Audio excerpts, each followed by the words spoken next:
So here we are, Beaver Hill Cemetery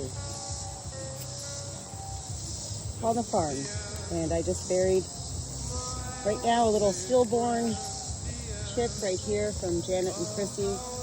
Really was Janet's baby. Janet and Chrissy, they've been going through sauerkraut while being broody for the first time that I allowed them to become broody. The story itself, well, they were laying on 4 eggs total, the 2 twin sisters, Janet and Chrissy. I brought them in because they had sauerkraut, and I began treating them for sauerkraut. I began to read Google, and everything said to definitely take the eggs away while the hens have sauerkraut, that there was no way they would survive while being both broody and with sauerkraut. And so I took the 4 eggs out. I was actually scrambling eggs at the time for my flock, which I do every day. And I cracked open the first of the 4 eggs, and I saw there was life in it that had begun to form, and it broke my heart. I'd already thrown the other 3 eggs into the trash can in the kitchen. I couldn't believe when I went back to take them out that they had not broken, because I did throw them away. I put the 3 eggs back with Janet and Chrissy, continued to treat them daily for sauerkraut, and then one day I went to go pull them out for their nighttime PM sauerkraut treatment, and there was a little baby chick, their first ever broody hatched baby chick, a new life. I couldn't believe it. I wasn't thinking at all about the eggs. I literally left the eggs in there as a means of comfort for Janet and Chrissy. I had no hope. I wasn't even thinking. There was no visions, no dreams of me wanting these eggs to hatch. I literally was thinking of my 2 twin sister hens, a means of comfort.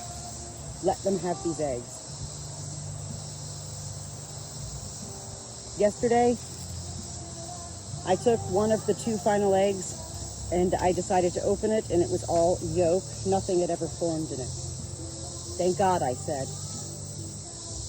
We're on day 30 now of treating for sauerkraut, and so I knew that I needed to, a bird's not going to hatch in 21 to 25, let's say 28 days at the most. It's not going to hatch.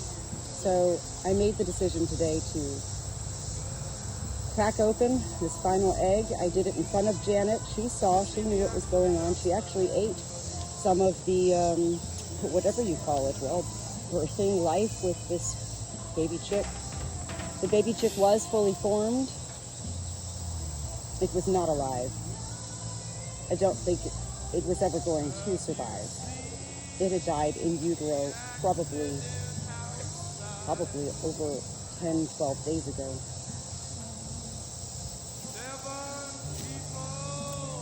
I do gather the rocks from the creek here to line each of my little graves here. I have a fox carcass, a Luna moth, a few baby chicks, stillborn baby chicks. I've got the 3 sisters here, Penny, Flo, and Olivia.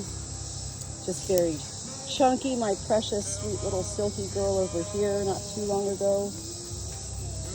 Of course, there's Beaver the cat, where it all began. Beaver the cat, the bobcat, the not first life buried here, the first body buried here.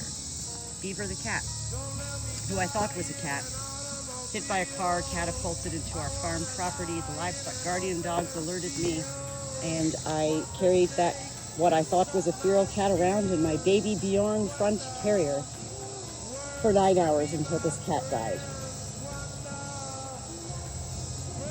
This is a very special place. Little baby chick, I am so sorry that you were not able to make it into this life in such ways. And yet I thank you for comforting your mother, even from, the womb of an egg. You comforted your mother. One day Janet will be a good mother. She does have another little baby in there to tend to with her sister Chrissy. May you fly high, you precious, innocent life, beyond in the skies of heaven. Thank you for giving Janet life.